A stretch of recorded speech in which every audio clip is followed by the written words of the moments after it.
My name is Alexis Barone, and I'll be reading Juliet from Romeo and Juliet, Act 2, Scene 2.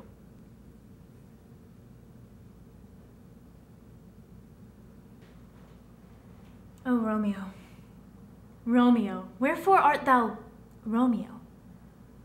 Deny thy father and refuse thy name, or if thou wilt not, be but sworn my love, and I'll no longer be a Capulet.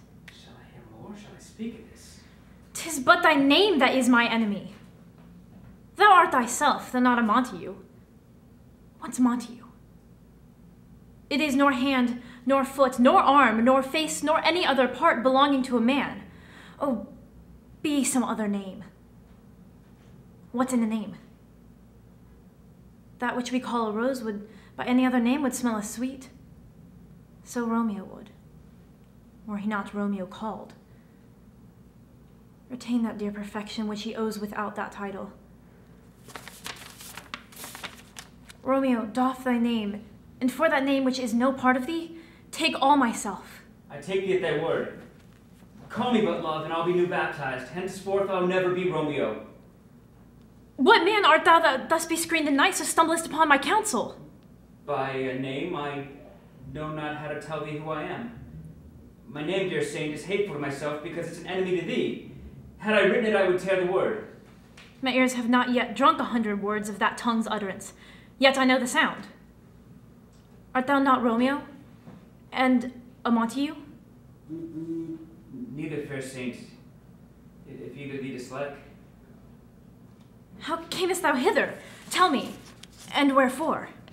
The orchard walls are high and hard to climb, and the place death, considering who thou art, if any of my kinsmen find thee here.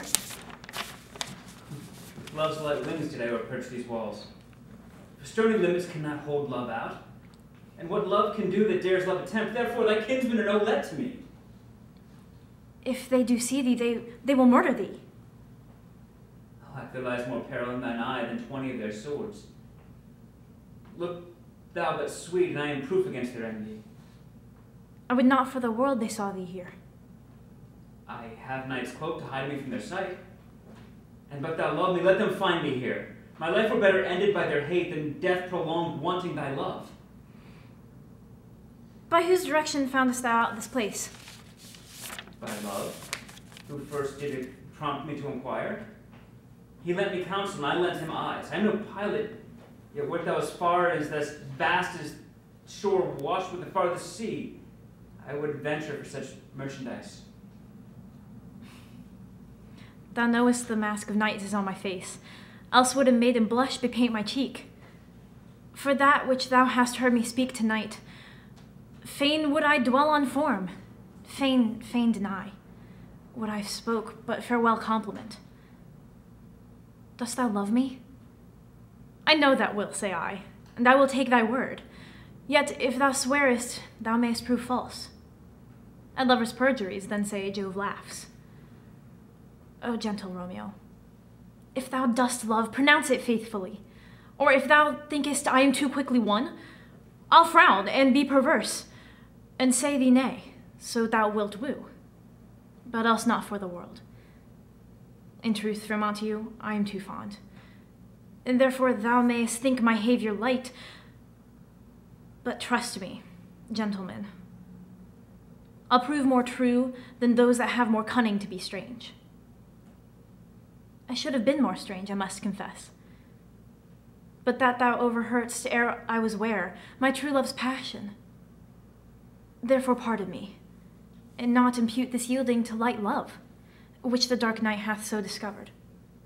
Lady, by yonder blessed moon I swear, that tips with silver all these fruit trees. Oh, swear not by the moon, the inconstant moon, that monthly changes in her circled orb, lest thy love prove likewise variable. What shall I swear by? Do not swear at all. Or if thou wilt, swear by thy gracious self, which is the god of my idolatry, and I'll believe thee. If my heart's dear love... Well, do not swear. Although I joy in thee, I have no joy of this contract tonight.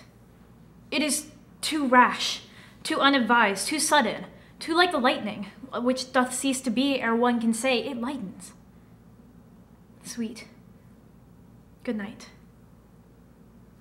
This bud of love by summer's ripening breath may prove a beauteous flower when next we meet. Good night, good night. As sweet repose and rest come to thy heart as that within my breast.